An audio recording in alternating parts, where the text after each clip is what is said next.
Okay, let's unpack this. Welcome back to the deep dive. This is where we take a whole stack of sources, the research, articles, internal notes, and we pull out the kind of intelligence that gives you a real shortcut. A shortcut to being genuinely well-informed. Exactly. And today we are diving into what you could call the human control panel. We're talking about that internal story, the one that's constantly whispering what you deserve, what's possible for you, and where the boundaries of your own life are really set. It's the operating system for human behavior, really.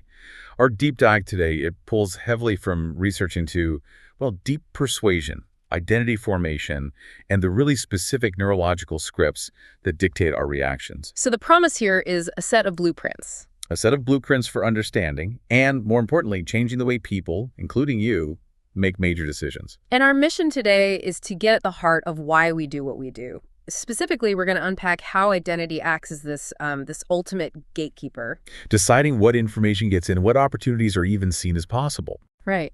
And then we pivot to the crucial part. How do we seize true self-authorship? How do we identify and then challenge this inherited programming that's just running on autopilot? We're going to dissect the neurobiology of influence, a process we've started calling identity hacking.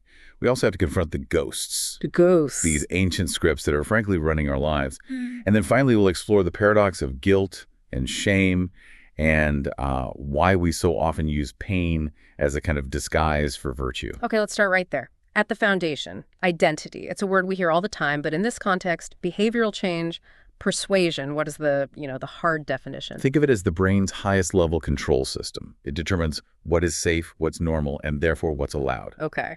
And the core insight here is that real persuasion. It's not about logic. It's not about bombarding someone with facts. It's about giving their brain a new story, a better story, that it's just desperate to believe. So if I bring new information to someone that completely contradicts their core identity, like their identity is I'm a smart person, and the info says the opposite, you're saying the brain doesn't just ignore the facts. It recoils from them. Absolutely. The brain runs on a permission system, and that system isn't logical. It's emotional, it's tribal, and it's aligned 100% with the current identity. And when something conflicts with that, the brain registers intense pain. Right, this is cognitive dissonance. And this is where it gets so fascinating, because the research shows this isn't like a metaphor, it physically hurts. That's exactly right. The anterior cingulate cortex, you can think of it as the brain's internal smoke alarm and pain processor, it fires off a literal stress signal. And when that happens, the brain's only job is to make the pain stop. Right. It can change the behavior, which is hard. It's scary. Or it can just recode the story. And it almost always chooses the easier path. Protect the identity at all costs. It tells itself, oh, it's not lying, it's just, reframing. Or I had no choice. And just like that, dissonance resolved. Identity protected. Which leads us straight into identity hacking. Which is basically weaponizing that pain. It's the strategic use of that pain, yes. Yeah. The goal is to create that dissonance on command, spark that little misalignment inside their own head, and then immediately offer them an exit that just so happens to align with your objective. To do that, though, you need to know the pressure points. The sources kept pointing to three universally fragile identities. The big three. I'm a good person, I am not easily fooled, and I know who I am. If you challenge any of those, you force this powerful internal reckoning. But, and this is but you can't deliver that challenge when they feel threatened. Identity is flexible, but only inside a container of safety. You mean if their threat radar's going off? Exactly. If the amygdala, the main threat sensor, and the locus ceruleus are activated, flooding the system with norepinephrine. The fight or flight response. You have zero chance. It's over. And that's why composure is so much more powerful than charisma. I love that idea. Charisma makes you interesting, maybe, but composure grants permission. It does. When you are calm, when you seem authoritative and unthreatened, you're telling the other person's nervous system, it's safe, you can stand down. The amygdala relaxes, the locus ceruleus stops dumping adrenaline. And suddenly your voice becomes the voice of reason? That safety is the non-negotiable precondition for any change. And once you have that, then you can use something like the identity trap. This technique it's just brilliant because it uses their own identity against itself, but in a really permissive way. You start by affirming it, right, to lower their defenses. You'd say something like, you're the kind of person who always thinks for themselves. And then you introduce the dissonance, really subtly, like, but I don't know what it really is, but it seems like you've been kind of living by somebody else's script lately. And there it is, the tension. Then the final critical step, the exit, the permission. You're not forcing them, you're just validating the struggle they're already feeling. You say, that tension you feel, that's your real self trying to break through. And final release. You already know what needs to happen. The only thing left is permission. And you have it now. When you see that happen in person, the physical release is undeniable. The shoulders drop. The person takes a deep breath. That's the limbic system accepting the new story. So true persuasion isn't about force. It's never about force. It's about allowing someone to step into a new, safer version of themselves. Okay, so that's how we can influence others. Let's pivot now to the self. Because if we're all being honest, a huge amount of our own behavior is running on code we didn't even write. Which brings us to a very inconvenient truth. Who has actually been running your life? The research suggests that almost every automatic reaction you have today was pre-coded by ghosts. And this isn't just a metaphor. No, this is neurological reality. It's driven by childhood trauma and even patterns pulled from ancestral memory. When you say ancestral memory, we're talking less about literal ghosts and more about how deep-seated fears like fear of being exiled or abandoned get passed down, right? Through inherited patterns of reaction. Exactly. Your amygdala, that 911 operator in your brain, it senses a threat real or just perceived, and boom, it floods your system with cortisol and pulls up these preloaded scripts. And those could be anything. Anything.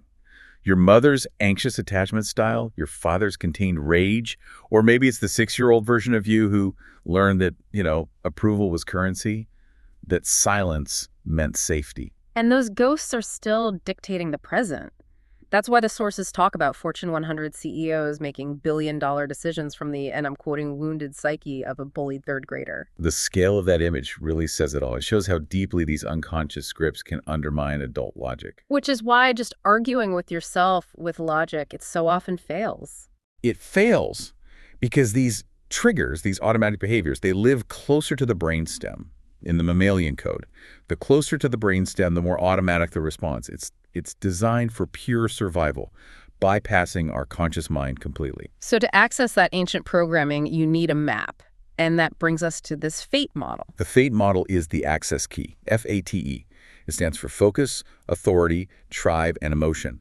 These triggers are like limbic landmines. Okay, let's break that down. Focus is what your mind decides is most important right now, what you have to pay attention to for survival. Authority is who or what you trust instantly. Exactly. Tribe is who you seek validation from.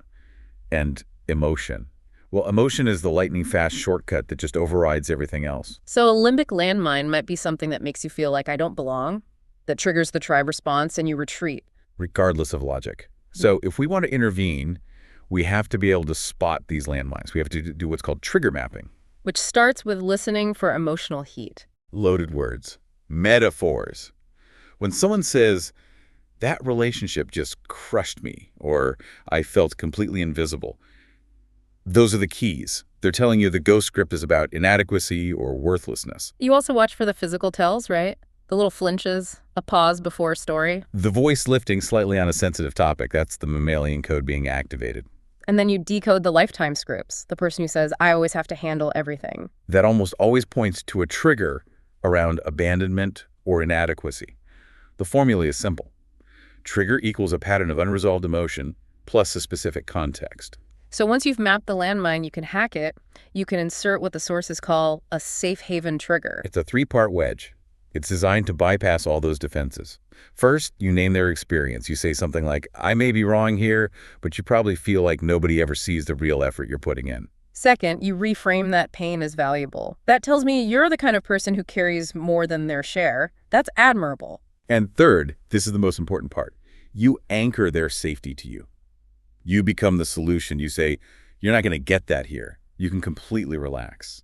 And that's the limbic system permission slip. You've become the safe exception to a lifetime of unsafe experiences. So now we have to apply all of this to ourselves. We've talked about hacking others, but the real deep dive is about hacking your own programming. It's the final rebellion, choosing authorship over obedience. Look, the director of the movie is dead.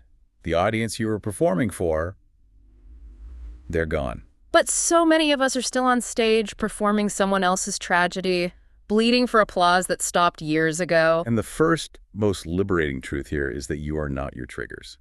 Science tells us not one cell in your body is the same as it was when those scripts were written. They are obsolete software. So reclaiming authorship requires intervention. The sources give 4 steps. First, awareness is a weapon. You can't trust your first emotion. You have to question it, trace it back to the ghost script. Second, and this is everything, insert the pause. Your freedom, your sovereignty, it lives entirely in that tiny moment between the trigger and the reaction. If you don't create that pause, you just guarantee the old programmed outcome. Right. Third, rewrite expectancy. Your brain is a prediction machine. If you're always predicting rejection, you'll behave in a way that creates it. Change the forecast, and you change the behavior. And fourth, reclaim fate. In the moment when you feel that heat rising, ask yourself, whose ghost script is this? Is an old rule controlling my focus, my authority, my tribe, or my emotion? But if we're going to talk about obeying old rules, we have to tackle the biggest one, the one that keeps those ghosts in power. Guilt and shame. Our brains play this incredibly deceitful trick on us. They convince us that feeling terrible, that clutching onto guilt, there's proof that we're good people. I feel awful, therefore I must care. And the sources are just blunt about this. They say it's a lie. They call guilt masturbation of the ego. It feels like you're doing something virtuous, but it's deeply selfish. It keeps you paralyzed in your own pity party. The core insight to write down is, I'm using pain as a disguise for virtue. That's the paradox. You think holding on to guilt makes you good, but it just keeps you self-centered. Honestly, shame is safer than authority. How so? It's predictable. It's easier to clutch an old, shameful memory than it is to step into real authority, into composure, confidence, discipline. So shame is like acid on those qualities. It is. You can't be composed while you're bracing against an old memory. And every ounce of shame you carry sends a signal to everyone around you. It says, do not follow me. I am fractured. I am not safe. And people pick up on that signal every single time. So how do we cut the cord? We use the most powerful weapon there is, forgiveness. And the sources are crystal clear on this. You do not need to earn your own forgiveness. Radical self-forgiveness is ammunition. It's ammunition for future action, not just mercy for past mistakes. Think about it. If your best friend confessed the one thing you hate yourself for, you'd forgive them instantly. Yet we let these ghosts deny us the same compassion. The secret to wholeness is choosing to forgive yourself. It shuts down the blind spots. It makes you magnetic because people finally see a whole you, not a fractured version. People follow wholeness. That's powerful. You can't be a leader if you're fragmented. Which brings us to the final provocative thought from our sources. They suggest that all of it, the guilt, the shame, the fear, all that programming you inherited, it's fake. It's an outdated simulation. The rules of the game are no longer binding. You've spent your entire life waiting for permission from the outside world to let go of that pain and step into who you really are. But the only person who could ever grant that permission was you, the author. So if you choose, right now, to burn that inherited lie to the ground, what lies are you currently using to decorate your cage? And what version of yourself are you still waiting for permission to finally step into? It's time to take the wheel back. We appreciate you taking this deep dive with us. We'll see you on the next one.